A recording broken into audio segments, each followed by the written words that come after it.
Good morning, students. Students, welcome to the SP Smart Hybrid Schooling System. Students, आज हम बड़ा ही important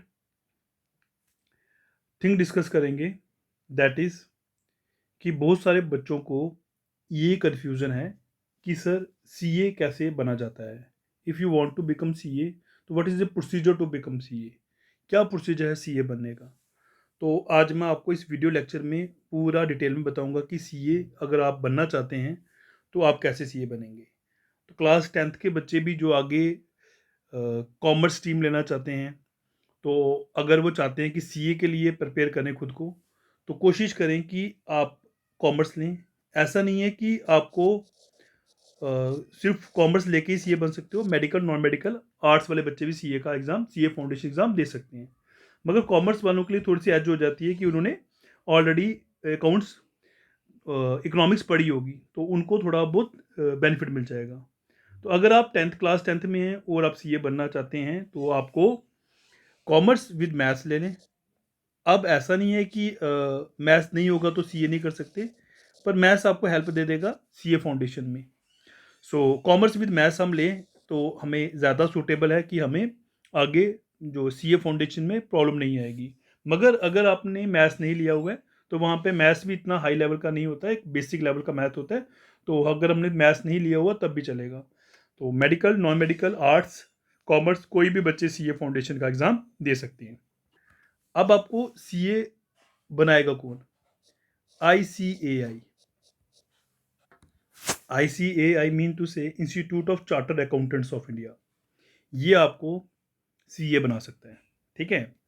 तो सबसे पहले हमें क्या करना पड़ेगा, ये चीज़ याद रखनी है कि सीए फाउंडेशन के एक ईयर में कितने अटेम्प्ट्स आते हैं। तो पहले सीए जो था, सीए फाउंडेशन जो थे वो एक साल में 2 बार होते थे, पर अब नई गाइडलाइंस आई हैं। तो आपका जो सीए फाउंडेशन होगा वो एक साल में 3 बार होगा। जैसे एक जनवरी में भी अटेम्प्ट दे सकते हो आप, एक सितंबर में भी होगा, एंड एक जनवरी, एक आपका जून में भी हो सकता है। मेरे से जनवरी, सितंबर, जून, 3 होंगे। अब आप ये एग्ज़ाम दोगे कब? ये आप एग्ज़ाम जब 12th के पेपर आपने दे दिए होंगे उसके बाद दे सकते हैं। इसका मतलब कि सर जून वाला अटैम्प्ट और सितंबर वाला अटैम्प्ट दे सकते हैं। अगर आपने 12th के साथ साथ सीए फाउंडेशन की तैयारी की हुई है तो आप जून वाला अटैम्प्ट दे दें। अगर नहीं की हुई है तो फिर आप क्या करें, प्रैक्टिस करके सितंबर वाला अटैम्प्ट दे सकते हैं। अब सीए फाउंडेशन के लिए हमें क्या करना पड़ेगा, नियर अबाउट 3 मंथ्स पहले हमें रजिस्ट्रेशन करवानी पड़ेगी। 3-4 महीने पहले आप अपने आप को रजिस्ट्रेशन करवा लें। फिर उसके बाद जब आपका एग्ज़ाम डेट आएगी उसके कुछ महीने पहले आपको एग्ज़ाम फॉर्म भरना पड़ेगा। तो ये भी चीज़ याद रखनी है, उसके कुछ महीने पहले हम एग्ज़ाम फॉर्म भरेंगे। फिर सीए फाउंडेशन में टोटल कितने सब्जेक्ट्स होते हैं? तो बच्चे सीए फाउंडेशन में हमारे पास टोटल 4 सब्जेक्ट्स आ गए। First accounting, second business law, third quantitative aptitude,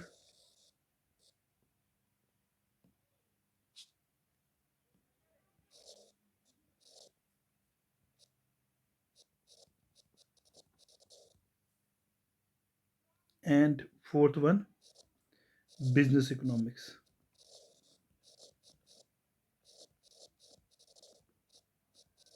ठीक है। अकाउंटिंग कितने मार्क्स की होगी? 100 मार्क्स का एग्ज़ाम होगा। बिजनेस लॉ का 100 मार्क्स का होगा। क्वांटिटेटिव एप्टीट्यूड का 100 मार्क्स का होगा। बिजनेस इकोनॉमिक्स 100 मार्क्स की होगी। अब ये चीज़ याद रखनी है कि अकाउंटिंग और बिजनेस लॉ जो है वो एमसीक्यू बेस नहीं होगा। क्वांटिटेटिव एप्टीट्यूड और बिजनेस इकोनॉमिक्स जो होगा ये एमसीक्यू बेस होगा। तो इसमें आपकी नेगेटिव मार्किंग भी होगी। तो आपको सीए फाउंडेशन एग्ज़ाम को क्लियर करने के लिए एग्रीगेट 50% मार्क्स चाहिए सभी सब्जेक्ट्स को मिलाकर, और पर सब्जेक्ट्स में आपके 40% मार्क्स होने चाहिए। मीन टू से आपको हर सब्जेक्ट पास करने हैं 40% मार्क्स के साथ। मीन टू से 40 नंबर आपके हर सब्जेक्ट में होने चाहिए और एग्रीगेट ओवरऑल 50% होने चाहिए। तो इसका मतलब किसी एक दो सब्जेक्ट में आपको 60% मार्क्स लेने पड़ेंगे, फिर आपके एग्रीगेट जो होंगे वो 50% बनेंगे। मगर अगर आपके ज़्यादा अच्छे आ जाते हैं तो डिस्टिंक्शन भी आ जाएगी आपकी, जैसे 75% मार्क्स आ जाते हैं तो हमारी जो मार्कशीट आएगी उसमें लिखा होगा कि इनका जो फाउंडेशन क्लियर हुआ है विद डिस्टिंक्शन हुआ है। सो इतना डिफ़िकल्ट पेपर नहीं होता है। 11th-12th का समझ लो एक लेवल ऊपर ही होगा, बट हम बड़े आसानी से सीए फाउंडेशन का एग्ज़ाम जो है क्रैक कर सकते हैं। जब बच्चे आपका सीए फाउंडेशन क्रैक हो जाएगा, ठीक है? ये उन बच्चों के लिए बोल रहा हूँ जिन्होंने 12th के बाद सीए करनी है। अगर कुछ बच्चे ग्रेजुएशन के बाद सीए करना चाहते हैं, तो वो इनडायरेक्ट तरीके से एंट्री कर सकते हैं, उनको सीए फाउंडेशन देने की ज़रूरत नहीं है। अगर आप ग्रेजुएट हो और आपका कॉमर्स सब्जेक्ट है, तो आपको सीए फाउंडेशन देने की ज़रूरत नहीं है। आपके 55% मार्क्स होने चाहिए, आप डायरेक्ट सीए इंटरमीडिएट में पहुंच सकते हैं। अगर आपका कॉमर्स नहीं है, अदर देन कॉमर्स है, तो आपके 60% मार्क्स होने चाहिए, तो आपको सीए फाउंडेशन देने की ज़रूरत नहीं पड़ती। तो ये बड़ा डिफ़िकल्ट तरीका हो गया कि हम 3 साल पहले ग्रेजुएशन करेंगे, फिर उसके बाद आगे सीए इंटरमीडिएट में जाएंगे। तो सबसे पहला अच्छा तरीका ये है कि 12th में हम 11th-12th को अच्छी तरह पढ़ें और अपना जो बेसिक है अकाउंट्स का, बिजनेस का, इकोनॉमिक्स का, वो अच्छी तरह करें, मैथ्स अच्छी तरह पढ़ें कि हमारा सीए फाउंडेशन हो जाए, तो फिर हमारा जो पीरियड है वो टाइम पीरियड बच जाएगा हमारे लिए। तो नियर अबाउट हमें सीए बनने के लिए 3.5 ईयर्स लग जाते हैं। इतना टाइम हमें लग जाता है सीए बनने के लिए। अब जब सीए फाउंडेशन हो जाएगा तो सेकंड स्टेप जो होगा या सेकंड स्टेज जो होगी वो होगी आपकी सीए इंटरमीडिएट। इंटरमीडिएट में ही बच्चे आपके पास दो ग्रुप होंगे, ग्रुप 1, ग्रुप 2। आप दोनों ग्रुप इकट्ठे दे सकते हो, बस इसमें मेहनत ज़्यादा करनी है। ग्रुप 1 में आपके पास अकाउंटेंसी, लॉ और टैक्सेशन होगा। ग्रुप 2 में बच्चे ऑडिट, कॉस्ट, एफएम, एसएम। सो ये स्टेज जो होगी डिफ़िकल्ट होगी, क्योंकि सीए फाउंडेशन एक बेसिक स्टेज है, उसके बाद जो सीए इंटरमीडिएट है ये एक डिफ़िकल्ट स्टेज है, यहाँ पे हमें बड़ी मेहनत करनी पड़ेगी, तो सीए इंटरमीडिएट स्टेज को हम क्लियर कर सकते हैं। अब बच्चे जब आपका सीए इंटरमीडिएट हो जाएगा, फिर उसके बाद हमें कुछ कोर्सेज होते हैं वो करने पड़ते हैं, जैसे ओसी का कोर्स होता है और आईटीटी का कोर्स होता है। ये आपको आईसीएआई कराएगा, ओरिएंटेशन कोर्स और इंफॉर्मेशन टेक्नोलॉजी ट्रेनिंग। ये हमें जो है आईसीएआई ही कराएगा, तो हमारा इंटरमीडिएट हो या ना हो, बट हमें ये कोर्स कर लेने चाहिए। फिर उसके बाद बच्चे जो इम्पोर्टेंट आ जाता है वो आता है आपका, जब हमारा मैंने बता दिया आपको ओसी और आईटीटी का जो हमारा ये ट्रेनिंग होगी ये हमारी कंप्लीट हो जाएगी, फिर हम आर्टिकलशिप करेंगे। आर्टिकलशिप किसी भी सीए के अंडर हम कर सकते हैं, यहाँ से हमें पूरी नॉलेज मिलेगी टैक्सेशन के बारे में, पूरी पूरी आप कंप्लीट नॉलेज दोगे कि सीए का काम क्या क्या होता है। तो आर्टिकलशिप आपको नियर अबाउट 2 ईयर्स की आर्टिकलशिप करनी है हमें। जब बच्चे आपकी आर्टिकलशिप ख़त्म हो जाती है, फिर उसके 6 महीने के बाद आपको जो लास्ट स्टेज है आपकी दैट इज़ सीए फाइनल, आप यहाँ पहुँच जाओगे। अब सीए फाइनल में भी बच्चे हमारे पास दो ग्रुप्स होंगे, इसमें भी हमारे 6 सब्जेक्ट्स होंगे, ग्रुप 1, ग्रुप 2। ग्रुप 1 में आ गया हमारे पास financial reporting, AFM, advance financial management,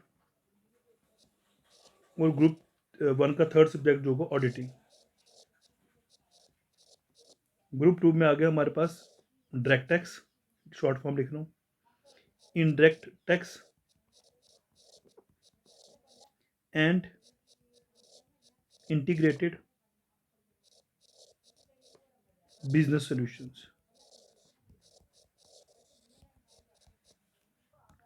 तो बच्चे सीए फाइनल में भी हमारा 600 मार्क्स का पेपर होगा ओवरऑल, हर सब्जेक्ट 100 मार्क्स का है। तो सेम वही प्रोसीजर यहाँ पे ही फॉलो होगा कि आपको जो है हर सब्जेक्ट में 40% मार्क्स होने चाहिए, तो ओवरऑल एग्रीगेट 50% होने चाहिए। तो इसका मतलब कई सब्जेक्ट्स में आपको 60-65% मार्क्स भी लेने पड़ेंगे।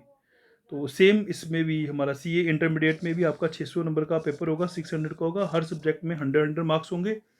तो हर सब्जेक्ट में आपको एग्रीगेट ओवरऑल 50% चाहिए, और पर सब्जेक्ट जो है वो 40% आपका मार्क्स होने चाहिए हर सब्जेक्ट में। तो एग्रीगेट 50% होने चाहिए। अब इसमें लेवल बढ़ते रहेंगे, डिफ़िकल्टी लेवल बढ़ता रहेगा, ज़्यादा सीटिंग करके हमें मेहनत करनी पड़ेगी, फिर हम सीए बन सकते हैं। तो अगर हमारा बाई चांस किसी सब्जेक्ट में 60% से ज़्यादा मार्क्स आ जाते हैं, तो उसमें हमें एग्जम्पशन भी मिल जाती है कि हमें जो है अटैम्प्ट जो होते हैं हमारे बच जाते हैं। तो इसलिए हमें कोशिश करनी होती है कि हमें ज़्यादा मेहनत करनी पड़े, कि हमारा कोई अटैम्प्ट जो है वो वेस्ट ना हो, और हमारा जो सीए इंटरमीडिएट हो गया, जब फाइनल हो गया, ये हमारा साथ साथ क्लियर होता रहे। तो इस तरीके से बच्चे आप जो है सीए बन सकते हैं। सो आई थिंक सो मैंने आपको ओवरऑल व्यू बता दिया कि हम सीए कैसे बन सकते हैं। Thank you students.